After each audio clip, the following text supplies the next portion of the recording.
We spent a little time on the water's edge at Sulphur Creek on the northwest coast of Tasmania. The nearest large town is Burnie. We're at the beachfront precinct. Just down here, the lifesavers are out. Bit of beach volleyball. Nice surf, beautiful day.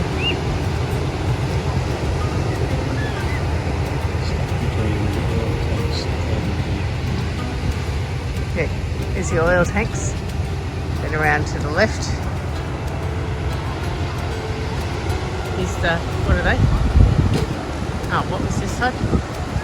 Oh, the other side was the containers. They're the oil tanks over there. But if you don't look, use your peripheral vision. The views out here are just stunning. People in the water. It's quite a nice day today. For me, one of the enjoyments of Tasmania is reliving my teenage hitchhike trip down the west coast. We spent the first night sleeping in the waiting room of the Burnie station and woke at 5 a.m. to find shunting had started in the yard. The station is currently out of use and out of bounds.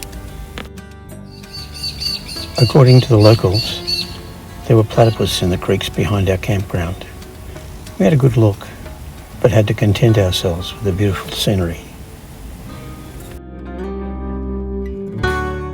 But something we did manage to find was a model train set in the Tandy shop at Burnie. Our trip continued south to Rosebery. This bridge over the Rosebery Creek was built in the 1890s by the Emu Bay Railway Company to extend its line from Rosebery onto the Zeehan. Near the south end of the bridge is the Rosebery football oval, and on our teenage trip we spent a week sleeping 3 up in the ticket box on a concrete floor. Life was so much easier then. One of my favourite towns. For the most part, Zeehan is a quiet little town of less than 700 people. The presence of the Federation-style Gaiety Theatre in the main street is the greatest sign that this was once a bustling place. A truly grandiose piece of architecture, the Gaiety was finished in 1898 and could seat 1,000 people, the largest theatre in Australia at the time. Back in 1898, when the Gaiety had its opening night, Zeehan was known as the Silver City. In coming years, nearby mines including the Silver Queen, the Western, the Spray Silver, the Montana and the Oceana proved riddled with silver lead right there on the surface. Easy pickings. From fewer than 150 prospectors in 1889, Zeehan grew rapidly to be the third largest town in Tasmania, with a population of between 8 and 10,000 people.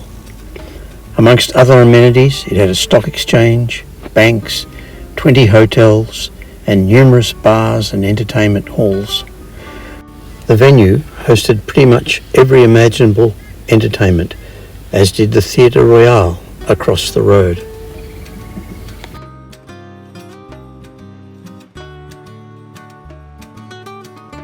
This magnificent organ has been part of the restoration.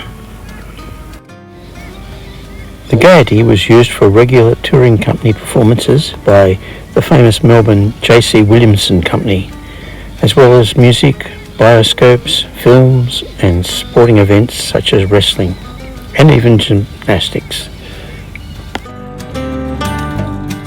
Fancy a game of pool? The Gaiety had everything.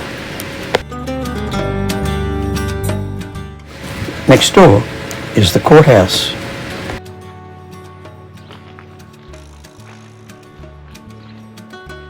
This courthouse was no doubt well used in the day, with mining claim disputes and the result of a town in which there were no more than a handful of women and a lot of drinking establishments.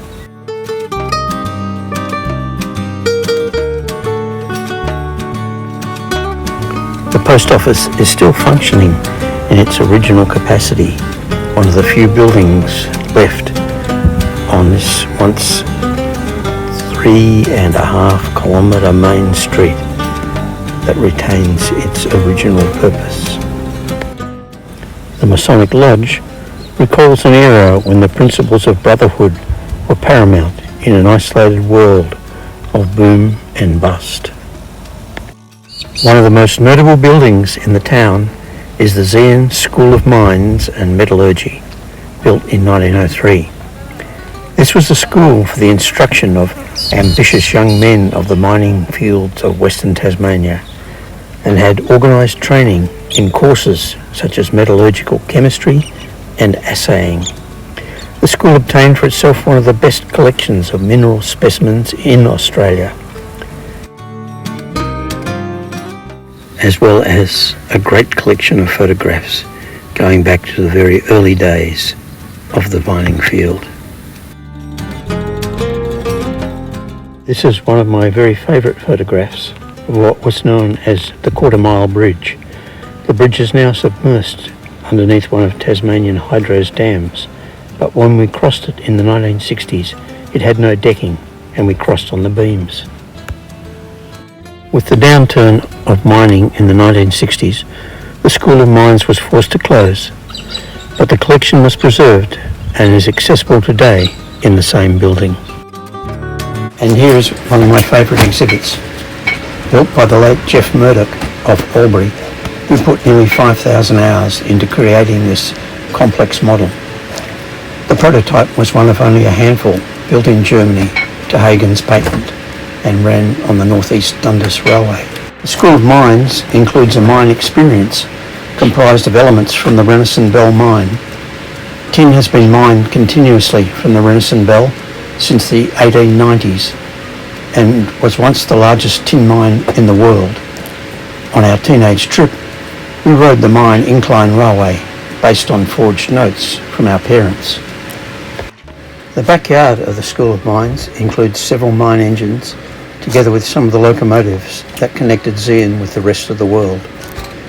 Not enough time to cover them in this video, so if you're interested, see the next instalment. And so, to the other side of the street. Not quite as impressive, but you'll find things that you don't find in every main street in every town in Australia. So we've come to Zeehan because Tim was really keen to go back to the School of Mines and Metallurgy, which is now known as the West Coast Heritage Centre or something like that. That's it.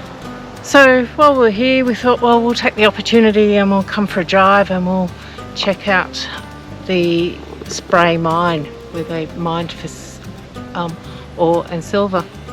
So we'll just take you for a walk through here and I'll give you a bit of information on the way. So here we are at the mine.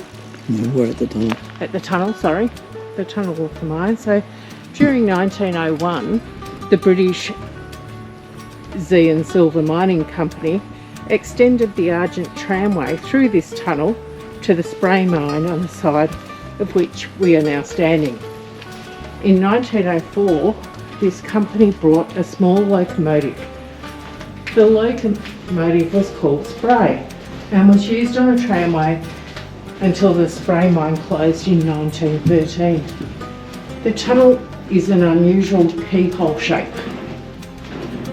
This is said to be as a result of the top part of the tunnel having been enlarged to allow the passage of steam boilers that were brought through the tunnel to the mine. The first mining leases were taken up in this area in 1887, and by 1980 an adit, about 80 metres long, had been driven with little financial reward along an ore body about 1 metre wide. An adit is a horizontal tunnel driven into the side of the hill. The miners were looking for silver-bearing lead ore. Little else was done until 1900, when antimony-bearing silver lead ore was found, some of which assayed over 2,000 ounces of silver per tonne, which is over 60,000 grams per tonne. This was exceptionally rich ore and must have created a great deal of excitement at the time. During the next few years, the spray mine became one of the most important in Zeehan. Between 1905 and 1908, the number one shaft was sunk to a depth of about 120 metres. The site of the shaft lies directly behind us, amongst the regrowth at the foot of the hill. Tim's taken a picture of that, he can show you.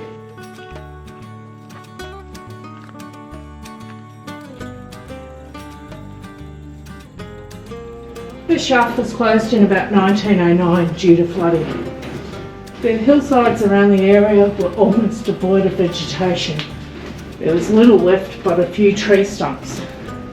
The tenacious west coast vegetation has taken over again and has obliterated most of the desolation created early this century, or last century. It now requires a trained eye to pick up some of the relics of the mining heritage here in Zeehan.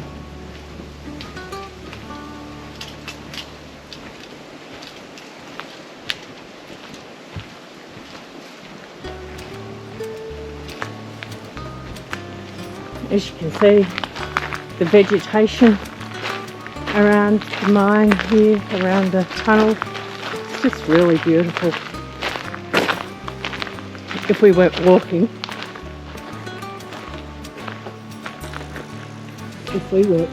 I said, Tim. It's really quiet, peaceful. It's a beautiful afternoon today. It was quite yucky this morning, but it's beautiful this afternoon.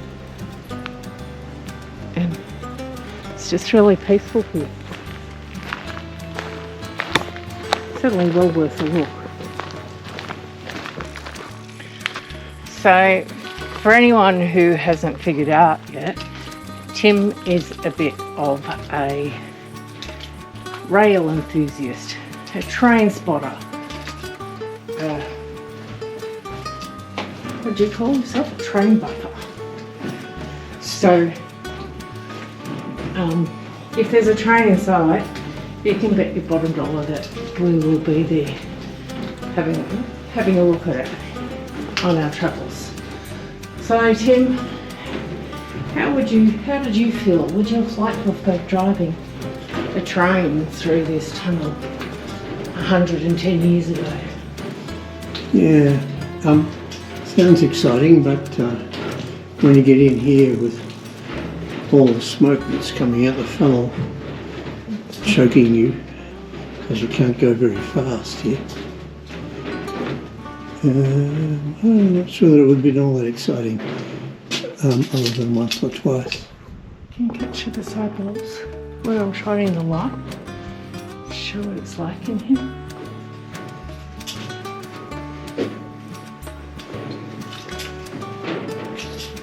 Lots of different colours. Yeah, supposedly there are glowworms in here. Yes, but we didn't see any. Anyway, there are glowworms. Oh, there's more as you get down here. But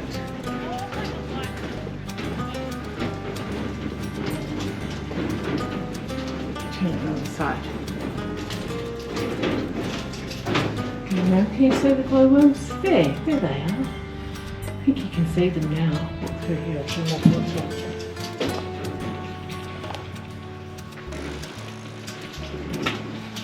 So, the glowworms of Zeehan in the spray tunnel. As we come to the end. And I bet no one will be able to guess what we're going to do in a couple of days' time, Tim. Yeah, West Coast Railway, here we come. Haven't booked tickets yet. It'll be booked out.